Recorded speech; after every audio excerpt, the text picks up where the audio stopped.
Welcome to Jazz Guitar Weekly with free jazz guitar lessons every single Monday, full of quick tips that can help you right away to improve your jazz guitar playing. To sign up, go to www.jazzguitarguide.com/email.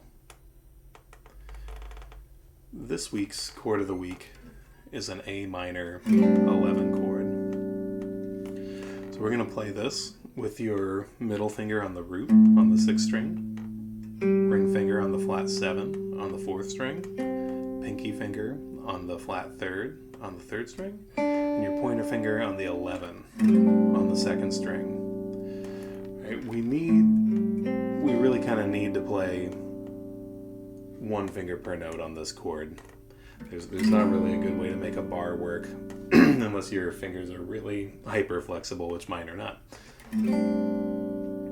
So, to put this in different keys, what we need is the root is on the 6th string, so whatever note is being played by that middle finger is what key we're in. So this is an A minor 11. This would be a B minor 11. If we move it up to a D, we're playing a D minor 11. So knowing the notes on your 6th string is going to be very important for playing this chord. G minor 11.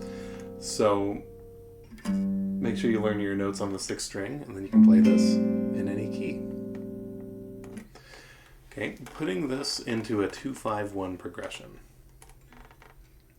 Okay, this is going to function as the 2 chord, A minor 11. The 5 chord is going to be a D7. And your 1 chord is a G major 7.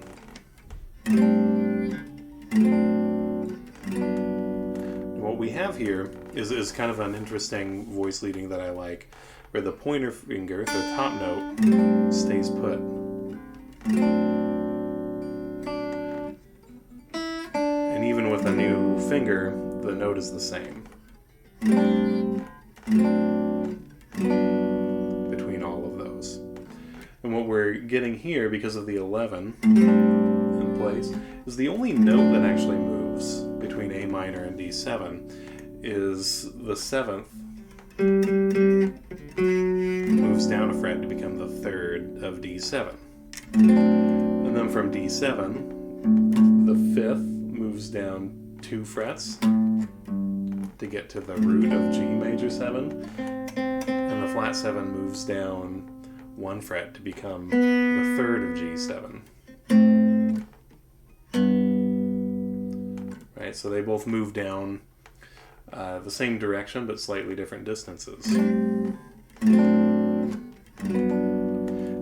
It's a nice kind of a progression to have. And again, sometimes I like the effect of having one note stay on top for all 3 chords. To solo over this, we're going to use the A Dorian scale.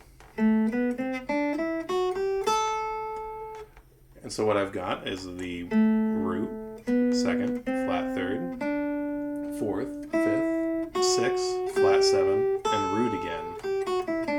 And I've added the flat 7, 6, and 5 below as well, to give us a little more range to play with as we try to improvise. So to play this, I go up and down and back up to the root. So I like to do this without repeating the top or bottom note, so we kind of keep a sense of momentum going.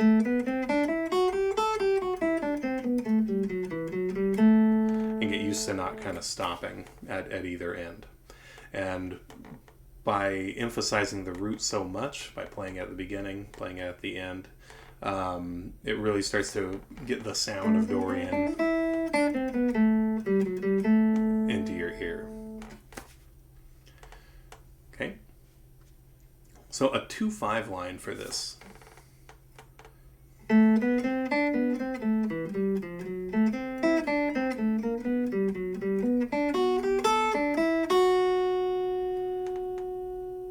We cover a lot of ground there.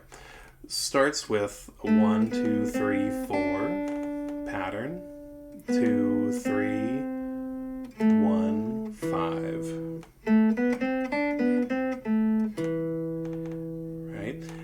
we do a little surround leading into D7. So we're delaying the resolution into D by a full beat.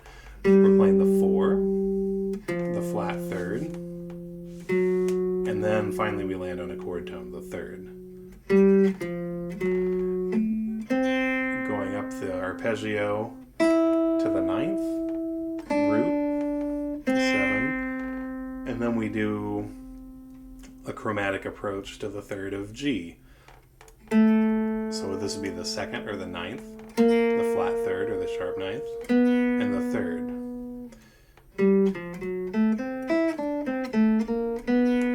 Then we kind of go down and up the arpeggio of G, a little bit of a scale sequence to end it out.